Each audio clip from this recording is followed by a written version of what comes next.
দেশে গ্যাসের মজুদ দ্রুত কমছে। নতুন গ্যাস ক্ষেত্র আবিষ্কার ও উত্তোলন শুরু না হলে কয়েক বছরের মধ্যেই দেশীয় মজুদ শেষ হতে পারে। গেল আগস্টে পেট্রোবাংলার তথ্য বলছে বর্তমানে দৈনিক উৎপাদন 180 কোটি ঘনফুট, যা 2017 সালের তুলনায় 33% কম।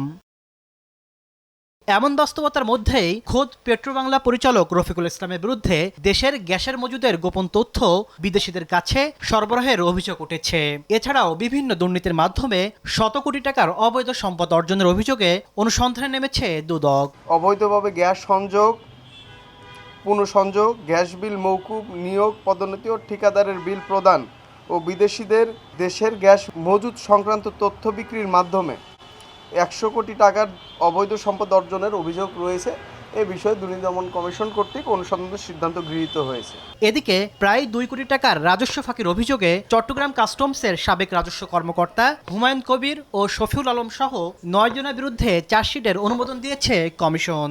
ভুয়া দলিল সৃজন ও ব্যবহার করে উচ্চ শুল্কযুক্ত মালামালের পরিবর্তে কম শুল্কযুক্ত এইচএস কোডের মালামাল ঘোষণা দিয়ে টাকা আত্মসাতের দায়ে দণ্ডবিধি সংশ্লিষ্ট ধারা চার্জশিট দাখিলের সুপারিশ অনুযায়ী কমিশন কর্তৃক বিজ্ঞ আদালতে চার্জশিট দাখিলের অনুমোদন দেওয়া হয়েছে। এছাড়া দুদকে এনবিআর এর সদস্য সহ বিভিন্ন পর্যায়ের 17 কর্মকর্তার সম্পদের তথ্য যাচাই বাছাই করছে সংস্থাটি।